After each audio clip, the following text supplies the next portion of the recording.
కాకినాడ రామారావుపేటలో నూతనంగా ఏర్పాటు చేసిన భారతీయ జనతా పార్టీ కార్యాలయాన్ని రాష్ట్ర బీజేపీ అధ్యక్షురాలు దగ్గుపాటి పురంధేశ్వరి శుక్రవారం ఘనంగా ప్రారంభించారు. శుక్రవారం ఉదయం ఈ కార్యాలయాన్ని పురంధేశ్వరి రిబ్బన్ కట్ చేసి జ్యోతి ప్రజ్వలనతో ప్రారంభించారు. ఆమెకు బీజేపీ శ్రేణులు ఘన స్వాగతం పలికాయి. ఈ సందర్భంగా ఆమె మాట్లాడుతూ కాకినాడ లాంటి నగరంలో పార్టీ అవసరాలకు కార్యాలయాన్ని ప్రారంభించడం ఆనందంగా ఉందన్నారు.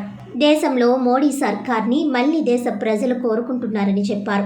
ఈ కార్యక్రమంలో కాకినాడ జిల్లా బీజేపీ అధ్యక్షుడు చిలుకూరి రామ్కుమార్, కాకినాడ నగర బీజేపీ ఇన్ఛార్జ్ గట్టి సత్యనారాయణ, బీజేపీ నాయకులు పైడా కృష్ణమోహన్, ముత్తా నవీన్, సాలగ్రామ లక్ష్మీ ప్రసన్న, వేటుకూరి సూర్యనారాయణరాజు, కోడూరి లక్ష్మీనారాయణ, వి ఉమామహేశ్వరి, తుమ్మల పద్మజ, అలిపిరెల శ్రీనివాస్, కేంగం హరి, చక్కా రమేష్, దొడ్డి వీరేంద్ర తదితరులు పాల్గొన్నారు.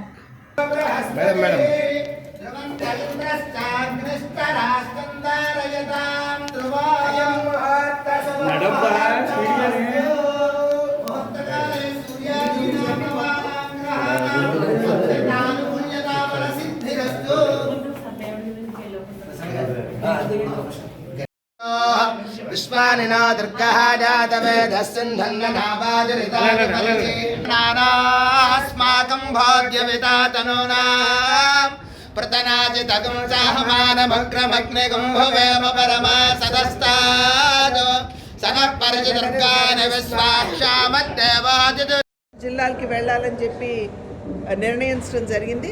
ప్రధానంగా ఏంటంటే కార్యకర్తల్ని కలవాలి, అక్కడ వారి మనోభావాలు అర్థం చేసుకోవాలి, అక్కడ పార్టీ రెండు అంశాలు పరిశీలించాలి, సమీక్షించుకోవాలి అని చెప్పి అనుకోవడం జరిగింది.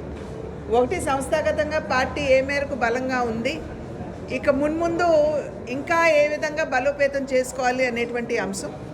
రెండవది వచ్చేటప్పటికి అక్కడ ఉన్నటువంటి ఆ జిల్లాలో ఉన్నటువంటి రాజకీయ సమీకరణలు, రాజకీయ కోణం నుండి ఏ రకమైనటువంటి కార్యాచరణతోటి ముందుకు వెళ్ళాలి, తద్వారా ప్రజల్లో విశ్వాసం ఏ విధంగా కల్పించాలి అనేటువంటి లక్ష్యంతో నా పర్యటన ప్రారంభమైంది.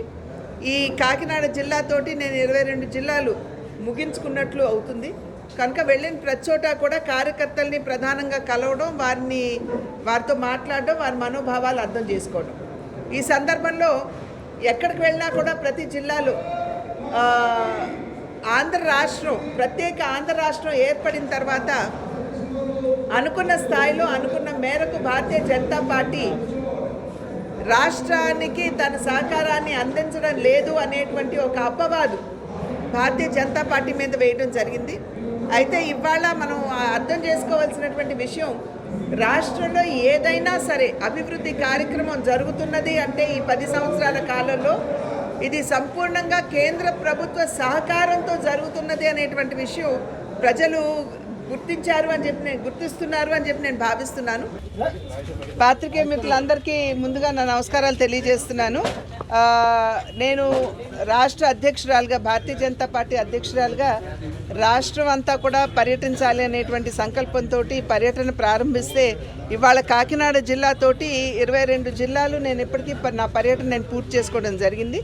దానిలో భాగంగానే ఎన్నికలు ఎంతో కాలం లేదు, ఇంకో 2 నెలల్లో ఎన్నికలకు వెళ్ళేటువంటి నేపథ్యం కనుక ఇవాళ భారతీయ జనతా పార్టీ ఆఫీసు ఇక్కడ జిల్లాధ్యక్షులు రామ్కుమార్ గారు, పెద్దల కోడూరు లక్ష్మీనారాయణ గారు, మరి కాశీరాజు గారు, మా జోనల్ ఇన్ఛార్జ్ ప్రధాన కార్యదర్శి రాష్ట్ర పార్టీకి, వారందరి సమక్షంలో, కార్యకర్తల సమక్షంలో ఇవాళ ఈ పార్టీ ఆఫీస్ని ఓపెన్ చేసుకోవడం జరిగింది. ఈ ఆఫీస్ని ఓపెన్ చేసుకున్నటువంటి సందర్భంలో భారతీయ జనతా పార్టీ ప్రతి కార్యకర్త కూడా ఇవాళ కాకినాడలో ఒక సంకల్పం తీసుకోవడం జరిగింది. అది పార్టీ సేవకి పునరంకితం అవుతూ కాకినాడలో పార్టీని ఏ విధంగా మనం బలోపేతం చేసుకోవాలి, రాబోయే ఎన్నికల్లో ఒక ప్రధానమైనటువంటి శక్తిగా ఏ విధంగా ఆవిర్భవించాలి, పరిణితి చెందాలి అనేటువంటి విషయం మీద దృష్టి కేంద్రీకరిస్తూ ఇవాళ సంస్థాగతపరమైనటువంటి అంశాల మీద ఇవాళ మా ఇంటర్నల్ మీటింగ్ ఉంటుంది. అది కూడా చూసుకున్న తర్వాత ఏ రకమైనటువంటి కార్యాచరణతోటి ఇక్కడ ముందుకు వెళ్ళాలి అనేటువంటి అంశంపై మేమందరం కూడా ఇవాళ నిర్ణయం చేయడం జరుగుతుంది. పార్టీలకు అతీతంగా కాపు కులస్తులను ఆదుకునే విధంగా ప్రభుత్వాలు కార్యాచరణ చేయటం లేదని కాపు సద్భావన సంఘం అధ్యక్షులు, రాష్ట్ర కాపు జేఏసీ కన్వీనర్ వాసిరెడ్డి యేసుదాస్ అన్నారు. కాకినాడ రూరల్ విద్యుత్ నగర్ వెంకన్నబాబు కళ్యాణ మండపంలో ఆర్ ప్రకాష్, ఆకుల రామకృష్ణ ఆధ్వర్యంలో మీడియా సమావేశం నిర్వహించారు. ఈ సందర్భంగా వారు మాట్లాడుతూ పార్టీలకు అతీతంగా కాపు కులస్తులను ఆదుకునే విధంగా ప్రభుత్వాలు కార్యాచరణ చేయటం లేదని, కాపులకి రిజర్వేషన్ కల్పించే విధంగా పోరాటం చేయాల్సిన అవసరం ఉందన్నారు. వైఎస్ జగన్ అధికారంలోకి వచ్చిన తర్వాత కాపు కార్పొరేషన్కి ప్రతి ఏటా 2,000 కోట్లు ఇస్తానని హామీ ఇచ్చారు.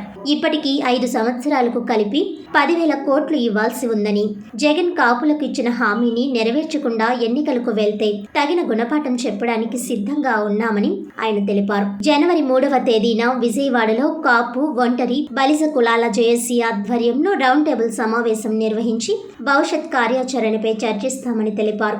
రాష్ట్ర వ్యాప్తంగా 175 నియోజకవర్గాల్లో జేఏసీ కార్యవర్గ సభ్యులు ఉన్నారని, వారి పరిధిలో యాక్టివ్ కార్యక్రమాలు నిర్వహిస్తూ ఉన్నారని, రాబోయే కాపు తరాల కోసం రిజర్వేషన్ సాధించే వరకు పోరాటం చేస్తామని స్పష్టం చేశారు. ఈ మీడియా సమావేశంలో కాపు జేఏసీ నాయకులు బసవ ప్రభాకర్, చందు జనార్దన్, నల్ల విష్ణు, అడబల సత్యనారాయణ, నిరంజన్ నాయుడు, లక్ష్మణ్ రావు, సలాది శ్రీనివాస్ తదితరులు పాల్గొన్నారు.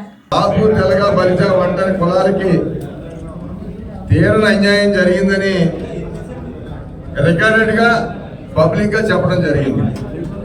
వైసీపీలో ఉన్న మా పెద్దలు కానీ ప్రభుత్వం కానీ ఈ రోజు కూడా కాపుల పట్ల ఏ రకమైన సంక్షేమం కానీ అభివృద్ధి కానీ లేదు. ఉద్యోగ పరంగా నష్టపోయాం, రాజకీయ పరంగా నష్టపోయాం, ఆర్థిక పరంగా నష్టపోయాం. అన్ని రంగాల్లోనే కూడా మాతో పాటు కొన్ని కులాలు కూడా నష్టపోవడం జరిగింది ఈ ప్రభుత్వంలో. ఎందుకు ఈ మాట చెప్పవలసి వచ్చిందంటే, కాపులకి ఇచ్చిన 10,000 కోట్లు ఈ రోజుకి ఇవ్వలేదు. కాపులకు ఉన్న 5% రిజర్వేషన్ తీసేయడం వల్ల 100 మెడికల్ సీట్లు, 120-130 మెడికల్ సీట్లు నష్టపోయాం. ఏదైతే సచివాలయాల్లో ఉద్యోగాలు ఉన్నారో ఆ 30,000 ఉద్యోగాల్లో కాపు, తెలగ, బలిజ వచ్చి నష్టపోయాం. అలాగే అన్ని రంగాల్లోని కూడా కాపు భవనాలు నష్టపోయాం, కాపు విదేశ విద్య నష్టపోయాం. కాపులు జరగవలసిన అన్ని రంగాల్లోని నష్టపోయి ఒక్కొక్కరికి 5 లక్షల రూపాయలు లోన్ వస్తే 3 లక్షల రూపాయలు సబ్సిడీ ఉండేది.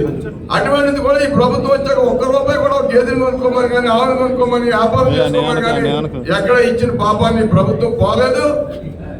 తప్పకుండా రాబోయే ఇప్పుడు ఇంకా టైం ఉంది కనుక ఈ 10,000 కోట్లు రిలీజ్ చేసి కాపులందరికీ ప్రభుత్వం పంచాలని చెప్పి లోన్ రూపంగా ఇవ్వాలని డిమాండ్ చేస్తా ఉన్నాం.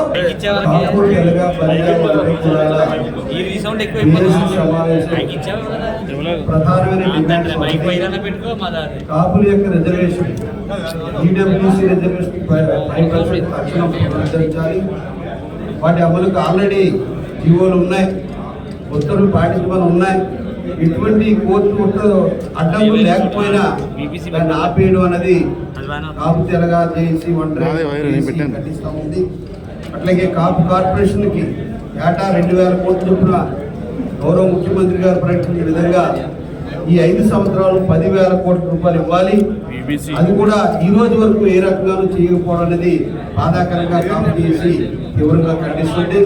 మరి దాన్ని కూడా తక్షణం రిలీజ్ చేయాలని, అదే రకంగా కాపులకి ఏదైతే భవనాలు, కాపులకి ఏదైతే మరి ఎక్కడైతే స్థలాలు ఉన్నాయో ఇవన్నింటినీ కూడా దాదాపు 500 చోట్ల పైచీలకు ఎక్కడికెక్కడ బిల్డింగ్ ఉన్నాయి. ఈ లిస్ట్ అంతా కూడా గౌరవ రాష్ట్ర ప్రభుత్వం దగ్గర ఉంది. ఆ ప్రకారంగా వాటికి నిధులు కేటాయించి వారిని ఆదుకోవాలని అది కోరుతున్నాం. అదే రకంగా ఇటీవల ఏర్పాటు చేసినటువంటి జిల్లాలకి, కొన్ని జిల్లాలకైనా కనీసం శ్రీకృష్ణదేవరాయలు కానీ, లేదా వంగవీటి రంగా గారు కానీ, కన్నెగంటి హనుమంతు కానీ, పూర్వా వెంకటరెడ్డి నాయుడు గారు కానీ ఈ రకంగా పేర్లు పెట్టి కనీసం కొంతమంది పేర్లైనా పెట్టాలని చెప్పేసి మేము కాపు చేసి కూడా మరి కోరుతా ఉన్నాం. రాష్ట్ర కాపు, తెలగ, బలిజ, ఒంటరి జేఏసీ తీర్మానాలు పత్రికా ప్రకటన ద్వారా కోరి ముఖ్యమంత్రి గారు ప్రకటించిన కాపు రిజర్వేషన్ నిధులు సంవత్సరానికి 2,000 చొప్పున 5 ఏళ్లకు 10,000 కోట్ల రూపాయలు తక్షణం విడుదల చేసి కాపుల అభివృద్ధి సంక్షేమాన్ని భర్తీ చేయాల్సిందిగా డిమాండ్ చేస్తున్నాము.